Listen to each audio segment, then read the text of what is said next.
abayahudi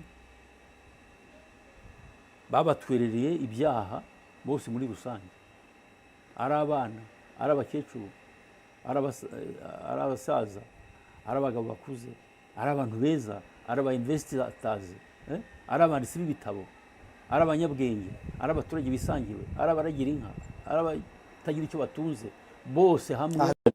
Abanyamurenge buriya ni ibigarasha, ni ibigarasha ariko byo bikomeye cyane, kuko politikare bataye leadership kandi bagiye muri century ya 15, ikinyejana cya 15 nyuma ya Yesu, muri by'abazungu babara. Ikera cyane umva hashize imyaka 500 baragiye, kandi urumva none abantu bavuye mu gihugu kandi bakagenda bagatura ahantu batagira umuntu ubayobora, batayoboka umwami, babaho gusa mu miryango yabo n'inka zabo, mu miryango yabo batware, nta esprit ya leadership bagira. Yego, donc ya esprit yo kwigomeka ya Mungu ibarimo toujours, ntibazi ubutegetsi, ibarimo cyane. Hari umuntu wigeze kumbwira kera, ambwira ati buriya abanyamurenge ati ni abatutsi ariko ntibabizi, bamwe ntibanabyemera, kandi reka bareke no kubyemera, ati culture ntayo bakigere yaratakaye.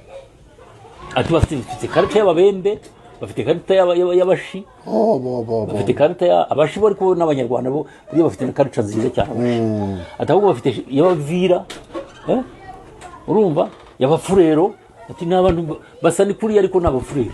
Yego. Hari umuntu wigeze kubimbwira, kandi umuntu ukomeye navuga izina rye, ariko wo muri Kongo, ariko atari ko buriya n'abafurero rwose. Tibariya bambwira ati nta nubwo ari n'umunyamurenge wabimbwiraga, ni umuntu wabimbwiraga, yambwiraga ni umuntu ukomeye, sinavuga izina rye, agaya abanyamurenge cyane, avuga ati banyamurenge ni abantu beza ku isura ariko ubwenge bwabo nta culture y'Itutsi bagira. Kugira nibuka yuko twiga turi abanyeshuri, nta munyamurenge nigeze mbona yiga muri university, ntawe nigeze mbona, nta numwe nigeze mbona. Hari umuga professeur umwe witwa Gisaro, ise uriye muhungu ujye mu busakuza witwa Gisaro, yari umuprofesseur Kinshasa. Nta communauté igira amakosa, nta groupe y'abantu basangiye inkomoko bagira amakosa. Amakosa akorwa n'umuntu ku giti cye, icyaha ni gatozi. Umuntu wese ashobora gukosa akanikosora, ariko communauté ntigikosa. Niko bavuga ngo Rukizangabo n'umunyarwanda, mbere babyita syllogisme. Yego, babyita syllogisme muri raisonnement. Ngo Rukizangabo n'umunyarwanda, ni umunyamakuru mwiza kubw'ibyo, donc abanyarwanda bose ni abanyamakuru, bavamo abanyamakuru kandi ni abanyamakuru beza. Ubwo tujyanye no muri côté négatif, ntabwo ari syllogisme, iyo ngiyo ni sophisme. Ntabwo ari sophisme. Donc le contraire ya syllogisme ni sophisme. Sophisme donc ni ukwibeshya muri raisonnement, ukageneraliza ibintu bitari byo. Urumva rero kuvuga ngo niba hari umunyamurenge wakoze iki n'iki akaba yitwara nk'uko twabivuze, kubitwerera abanyamurenge bose ni amakosa. Ni amakosa. Rero ku bwanjye nk'umuntu, nk'umunyarwanda uvuga ikinyarwanda, n'abanyamurenge bavuga ikinyarwanda baracyumva nkatwe twese, narakosheje, ndabisaba imbabazi ko generalisation ni defo mbi cyane mu mikorere no muri raisonnement no mu mibereho no mu mibanire. Mfite inshuti z'abanyamurenge n'ibyo nk'uko babivuze, mfite abo twabanye, mfite abo twakoranye, n'ubu mfite abo tubana, ni inshuti zanjye. Rero iyo mvuze ngo bose, ni ukuvuga ngo n'izo nshuti zanjye ziciyeho.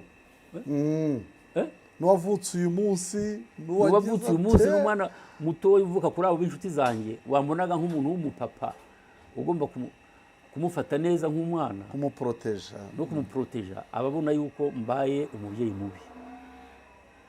Globalisation n'ikibivuze ni ikintu kibi cyane, kuko kizana imyumvire itari yo, bikazana umwiryane mu bantu, bikazana kuvangavanga ibintu, bikazana kumvirana, bigaragaza yuko kumvirana biba byaturutse kuri jyewe, kubera ko mba navuze ibireba abantu bakeya cyangwa se abantu babiri cyangwa se umuntu umwe nkabyitirira abantu bose, aho ngaho ni ikosa.